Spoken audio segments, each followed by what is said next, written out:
There you go, a little update for you. There you go, Ronnie. The fender there. Got your hood looking good. Got 3 good dents in the hood. And this fender over here. Got to get the emblems and stripes off. One more tight wipe with Bondo, and we'll go ahead and primer this one up. And worked on the Nova too. Got that quarter pretty much done there. A little bit of wheel opening work there. Stripped the fenders down, 80 graded those. Did a little Bondo work right there. Got one more wipe there. Another wipe there on the door. And had to loosen the core support up and slide the front end over a little bit. And I'm trying to get that straightened out right now. I'm thinking about going ahead and epoxy these fenders before I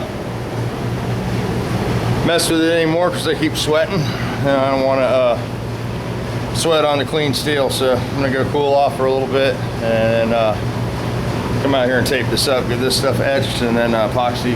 It's getting hot, humidity's going down, but it's 100 degrees in here now with the fan on. So yeah, it's hot today. So we're gonna go take a little break, upload this video real quick. I just wanted to say that I messed Ram Man's channel up. It's Ram Man 11,000, not 1100. So you guys are having a hard time finding that. That's why. So I'm gonna turn the shoe fan off for a minute and take a lunch break. There's the switch. And yeah, somebody asked me about Walmart guns. I haven't used any of the Walmart guns. I know some of the guys in the garage like the Harbor Freight Purple HVLP. Seems to work good for them. You can get it on sale for like 12-15 bucks. I do have some guns that I can sell you. You know, if you want a little bit better gun. There's some sharp guns that start in the $100 to $90 range. And then I guess you know, you go up if you want to develop. Say, have the starting line and the finish line series, and then the you know, the more professional series would be the Plus or the GTI. So just let me know what you're looking for. I really don't know much about the Walmart guns, so yeah, still can't get greasy. I'm gonna stay a little grease free until a little later tonight, and then we'll do a little valve job video down on those heads there. Get those valve job, put some valves in them, set up the installed height, and assemble those heads up.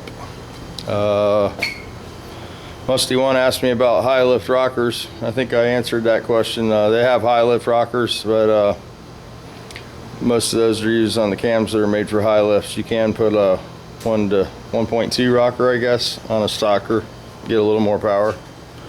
I might have already answered that, I don't know. It's hot. 100 degrees makes you sort of delirious, you know? So anyway, that's where we're at. I talked to Andrea, and she's gonna be coming home soon. She's got to work tomorrow, so we're gonna try to get home and relax for a little while here. James Freddy asked me a question about dependability on these motors. The dependability does go down a little bit, you know, when you you know, go a little bigger. You're doubling the horsepower, sometimes 3 times, usually twice the amount. You know, 56 horsepower, a decent street motor will make about 160 horsepower, so you are abusing the parts quite a bit. Now where it comes in, the problem is in the Volkswagen world, much like the American car world, I know you're a Chrysler man, and when I used to work for Brad Anderson, we'd buy Sonny Bryant crankshafts and Bill Miller connecting rods, and we never had them fail. But there was other teams that used lesser parts that did go through some engine failure. And now the Volkswagen market's come out with these copy H-beam rods and such, and these are garbage. They're not very good. The cranks will only handle about 130 horsepower before they start flexing and braking. And the bigger you make the stroke on a crankshaft, the further out the journal comes on the cheek of the crank, they call it. So you can see how close it is on this crank here, being that this is a 82 stroke. And if we look at a 69 stroke crank down here on the floor, stock, you can see the cheek area is much greater distance between the cheek and the surface of the crank. But what happens is you extend the stroke, this gets further and further out, and then you have no cheek. So that's one of the issues with the crankshafts. The other problem is the rod ratio becomes sort of skewed. The bigger stroke you go, the harder it is on the cylinder wall. So you can adjust that by a couple things. You can move the pin location in the piston. You can see this pin is moved into the oil ring here. This is for a stroker crank, and this would be your standard stroke piston. You can see the distance between the oil ring and the wrist pin. This is an 82 stroke piston, and you can see it's right at the oil ring. Now they actually have them where the wrist pin is in the oil ring. They narrow this section. So dependability is available, but you have to buy some good parts, you know, some Potter rods, scat crank, bug pack crank, you know, a bird crank if you got the money and the time to wait. Cylinder heads are pretty much, you know, available. And then with the big car stuff, you know, American cars have become more dependable through the advent of roller cams, fuel injections, and stuff like that. So you can get a pretty radical combination in today's standards, you know. Like when we were kids, if you'd soup up your small block Chevy, you know, and get it to run, you know, 11 flat 1090s, it was pretty radical to drive it to the track and, you know, keep it cool and stuff. You'd have to raise compression and such, and, you know, big camshaft and that. And now the approach is big cubic inch, and, you know, they make the motors bigger, turn them not as hard. So with the advent of the big motor, you know, becomes the dependability aspect of the sport. You know, that's why you see the guys going with the big crate motors and stuff. So with the Volkswagen stuff, you can get the dependability.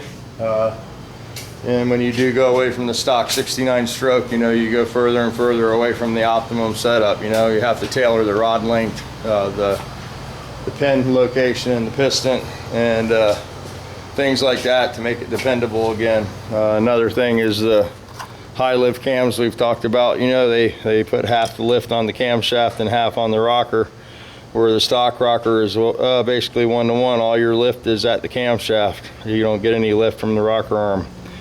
So we're able to make the camshaft a little more radical, get a little more lift, and that's a little less aggressive on the profile of the cam, meaning the lobe tip here. You know, it's not so aggressive and sharp where it's going to bounce the lifter off and tear the valve train up.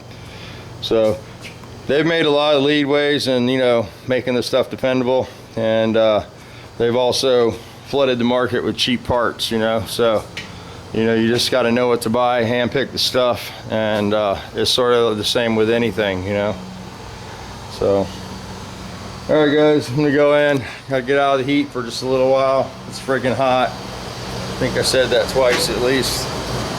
There's a few clouds. Looks like it might rain today. I don't know. I've been huffing the Bondo all morning, so I'm gonna go take a shower, go get something to eat for lunch. This pool's looking pretty nice and clean today. I might jump in there. I don't know. The yard guy came and did the yard, and just got to come back and finish up. So that's right, I got a yard guy. I'm Mexican. I pay him $25 to cut the grass. So yeah, I like that kind. You know, I like doing the yard work because I'm a lazy, and I like riding the mower. So sometimes I'll ride my mower, you know. It's got a flat though and needs blades, and that's because I'm a nice guy and cut everybody's grass in the neighborhood for free, you know. But yeah, so I've been using the yard guy, and works out good. He comes and cuts it, looks good, and he's going to school to be a diesel mechanic. He's a pharmacist also, works at Walgreens, and he doesn't like the Walgreens pharmacist job, so he's gonna become a diesel mechanic now. So, but he's a good guy, so I let him cut my grass. Come on, Missy, you wanna go for a walk? Brown dog! Molly Brown! Brown hound! Come on, brown dog, let's go for a walk.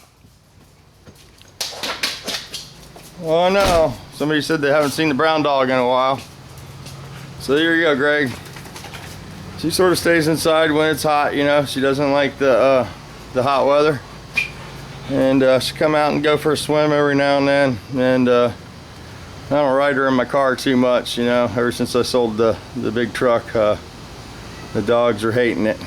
So, but there she is, still alive, sleeping it off, sleeping the years by. And there's Matt's dog. Somehow Matt's dog slipped out of the fence over here and went back to its old house where they have more pit bulls, and we think she might be pregnated. So yeah, it's just a friggin' animal kingdom here.